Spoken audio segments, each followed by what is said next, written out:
ആർക്കു വേണ്ടിയാടാ നായെ എന്നെ ഒറ്റിയത്? എന്തിനാടാ നീ എന്നെ കൊണ്ട് ഇതൊക്കെ ചെയ്യിക്കുന്നത്? യുവന്മാരൊക്കെ ഇങ്ങനെയാ, ഒരെണ്ണം പറഞ്ഞാ കേൾക്കുകയില്ല.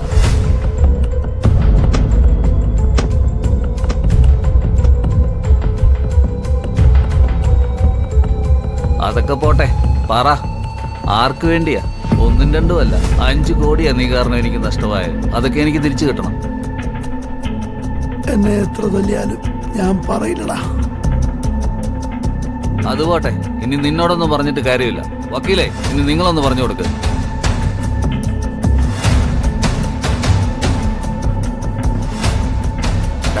ഉള്ള സത്യം പറഞ്ഞിട്ട് പോവാൻ നോക്ക്.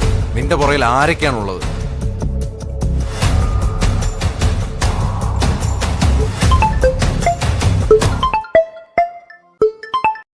ഹലോ ഹലോ, ഇത് ഞാനാ, മൈക്കിളാ. ഡേവിഡ് ഉണ്ടോ? അതുകൊണ്ട് കൊടുക്കാം. ആ പറ മൈക്കിളെ. ഡേവിഡേ, അവനെ നീ വിട്ടേക്ക്. അവൻ എന്റെ ആളാ. എനിക്ക് നിന്നെ ഒന്ന് നേരിട്ട് കാണണം, എന്നിട്ട് നമുക്ക് തീരുമാനിക്കാം. ഇനി നീ പറയണ്ട.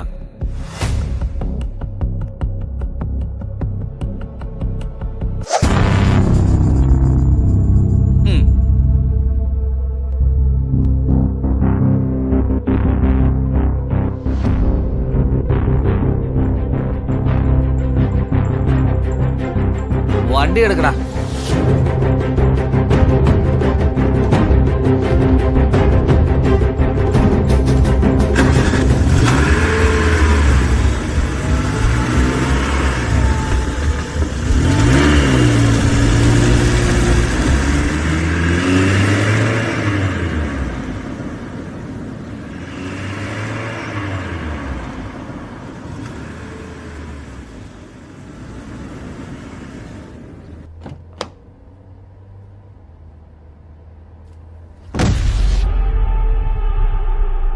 വരണം ഡേവിഡ്.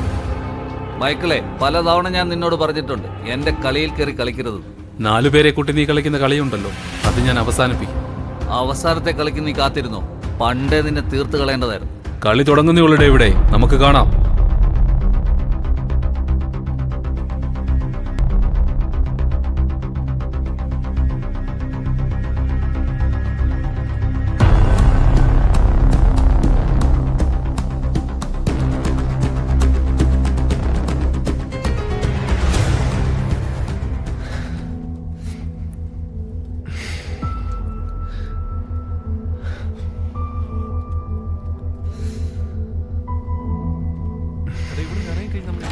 അത് സാറില്ല, അത് നമുക്ക് ആലോചിച്ചിട്ടേ. എന്താടാ, എന്തുപറ്റി നിനക്ക്? എന്തു പറ്റിയടാ? എന്താടാ? എടാ പറയടാ. ഇത് പറ.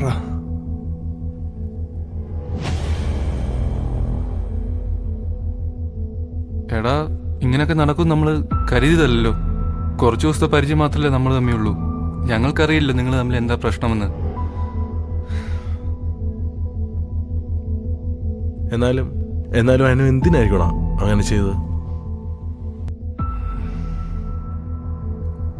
എടാ വാ, നമുക്ക് പുറത്തു വരെ പോയിട്ട് വരാം. അവൻ കുറച്ചേരം ഒറ്റയ്ക്ക് ഇരിക്കട്ടെ. നീ വിട്ടോ, ഇവനെ ഈ അവസ്ഥയിലാക്കിയിട്ട് ഞാൻ വന്നേക്കാം. നീ വിട്ടോ. ആ എന്നാ ശരിയടാ.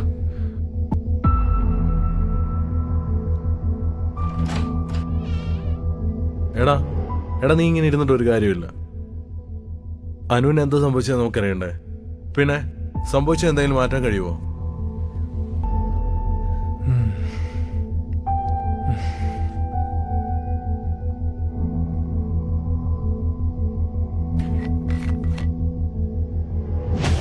എടാ, എനിക്ക് നിന്നോട് വിഷമിക്കരുത് എന്നൊന്നും പറയാൻ പറ്റത്തില്ലല്ലോ. നിങ്ങൾ തമ്മിൽ അങ്ങനെ അല്ലായിരുന്നല്ലോ.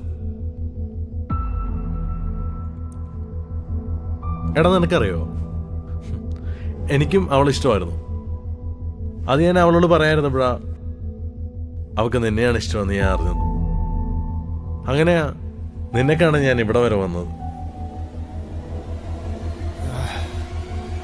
ഇനി അതും കൂടെ നിന്നെ ഒന്ന് അറിയിക്കണം. ഇനി ഒരിക്കലും ഒരു പെണ്ണിന് നീ കാരണം ഈ ഗതി വരുന്നത്.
Good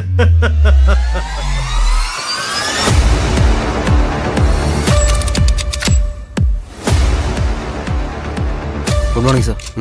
take your seat.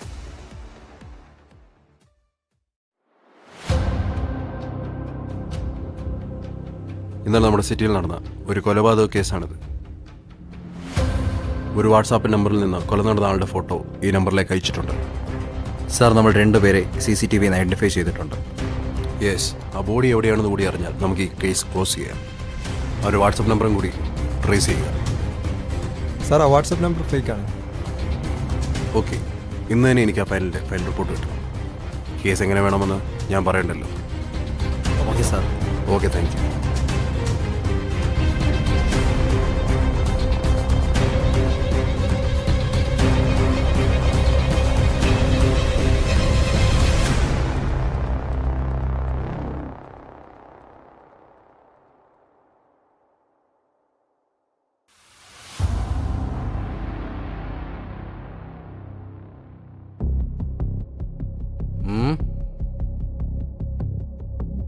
എന്താടാ, 2 പേരും നന്നായിട്ട് വേർക്കുന്നുണ്ടല്ലോ.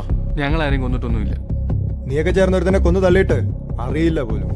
നീയൊക്കെ ജോർജിന്റെ റൂമിൽ പോയതിനും അവനെ കൊന്നുള്ളിയിട്ട് അവന്റെ ഫോട്ടോ ഒരു വാട്സാപ്പ് നമ്പറിൽ അയച്ചതിനും തെളിവുണ്ട് എൻ്റെ കയ്യിൽ. ഇനി ആ ബോഡി എവിടെയാണെന്ന് മാത്രം പറഞ്ഞാൽ മതി. പറയാം സാർ. പറ, ആരൊക്കെ നിന്റെ പിന്നിൽ? സാർ,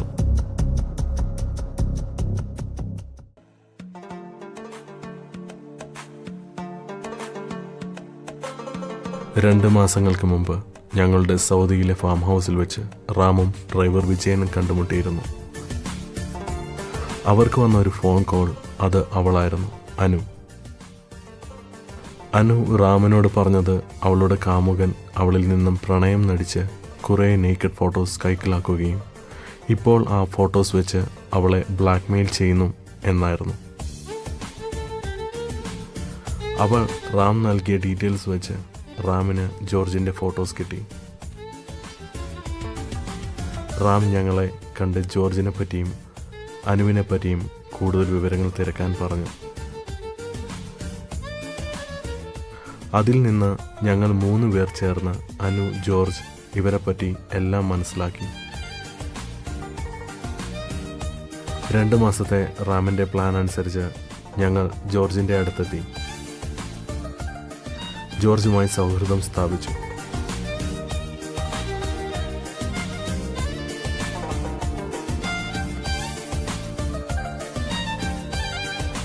സാർ, ഇത് ചതിയാണ്. അനുവും അവളുടെ കൂടെയുള്ളവരും ചേർന്ന് ഞങ്ങളെ ചതിച്ചതാണ്. നീയൊക്കെ ഡേവിഡുമായിട്ട് മുട്ടാൻ പോയപ്പോൾ ഓർത്തില്ലല്ലോ. ഇനി ആ ബോഡിയും കൂടെ ഒന്ന് കിട്ടണം, എങ്കിലേ കേസ് സ്ട്രോങ് ആവും. എണീക്കടാ.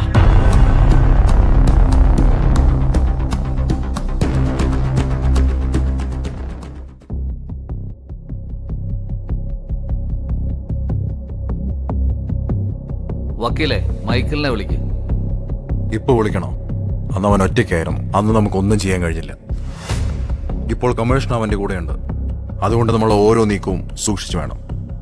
അപ്പൊ വക്കീൽ എന്താ പറയുന്നേ? അവന്മാരെ പേടിച്ച് നമ്മൾ ഒളിച്ചോടണമെന്നാണോ? അതല്ലേ ഡേവിഡ്, നമ്മുടെ പ്ലാൻ അനുസരിച്ച് ഇപ്പോൾ മൈക്കിളുടെ പിള്ളേരെ പോലീസ് പൊക്കി. അത് കൊലപാതക കേസാക്കി നമുക്ക് അവരെ അകത്താക്കാൻ കഴിയും. പിന്നെ മൈക്കിളിനെയും നമുക്ക് ഒറ്റയ്ക്ക് കിട്ടും. വക്കീലെ, എന്നാ പിന്നെ അവനെ തീർത്തിട്ട് മതി ബാക്കി കാര്യം. അതല്ലേ ഡേവിഡ്, അവരെന്തൊക്കെയാണ് മൊഴി കൊടുത്തിരിക്കുന്നതെന്ന് നമുക്കറിയില്ല. എങ്കിൽ വിളിക്ക് വക്കീലെ, അവനെ അവിടെ വെച്ച് തീർക്കാം. അവൻ വരട്ടെ. സാർ, മൈക്കിൾ നമുക്ക് തന്ന ഡീറ്റെയിൽസ് പ്രകാരം ഇന്ന് രാത്രിയിൽ അവരെല്ലാവരും എത്തും. അവർ നമുക്ക് തന്ന പ്ലാൻ അനുസരിച്ചാണ് കാര്യങ്ങൾ നീക്കുന്നത്. Sir, can I proceed? Okay, now you can proceed.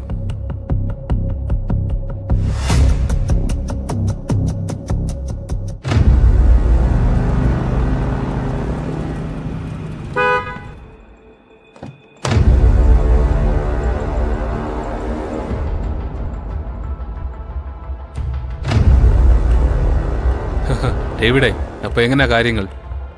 നിന്റെ കളി ഇതോടെ കഴിഞ്ഞു മൈക്കിളെ. എവിടെ നിന്റെ പിള്ളേര്? പലതവണ ഞാൻ നിന്നോട് പറഞ്ഞു എന്റെ ഗെയിമിൽ കയറി നീ കളിക്കരുതെന്ന്. പക്ഷെ നീ അത് കേട്ടില്ല. അതുകൊണ്ട് നിന്റെ പിള്ളേരെ വെച്ച് ഞാനൊരു ഗെയിം കളിച്ചു. ഡേവിഡേ, എന്റെ പിള്ളേരെ അകത്താക്കിന്ന് കരുതി ഈ കളി ഇവിടെ വെച്ച് തീരുമെന്ന് നീ കരുതണ്ട. അതേടാ, നിന്റെ പിള്ളേരെ അകത്താക്കിയത് എന്റെ കളി തന്നെയാ. ഇനി ഒരാളെ കൂടി ഞാൻ പരിചയപ്പെടുത്താം.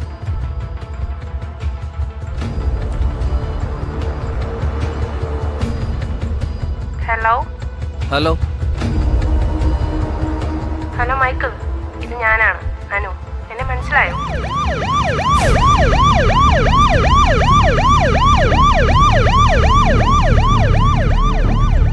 ആ, എല്ലാരും എത്തിയല്ലോ. നീ എനിക്കൊരു സർപ്രൈസ് തരുമ്പോ ഞാൻ തിരിച്ചൊരു സർപ്രൈസ് തരണ്ടേ നിനക്ക്? ജോർജ്,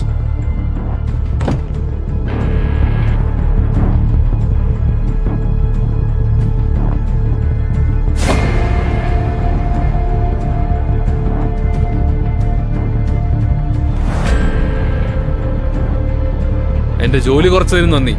നിന്നെ അടിവേരോടെ പറിക്കാൻ വേണ്ടിയാടാ ഇത് എതുവരെ പോകുമെന്ന് ഞാൻ നോക്കിയിരുന്നത്.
നമസ്കാരം. കേരള ടുഡേ ന്യൂസിലേക്ക് സ്വാഗതം. അന്താരാഷ്ട്ര ഹണി ട്രാപ്പ് സംഘം സൗദിയിൽ പിടിയിൽ. ഉന്നത പോലീസുകാർക്കും ഇതിൽ ബന്ധമെന്ന സൂചന. സംഘത്തലവൻ ഡേവിഡ് ഒളിവിലായിരിക്കുകയാണ്. രാജ്യം കണ്ട ഏറ്റവും വലിയ അന്താരാഷ്ട്ര ഹണി ട്രാപ്പ് സംഘമാണ് ഇപ്പോൾ സൗദിയിൽ പിടിയിലായിരിക്കുന്നത്. ഡേവിഡ് എന്ന പേര് പോലും വ്യാജമാണെന്ന സൂചന.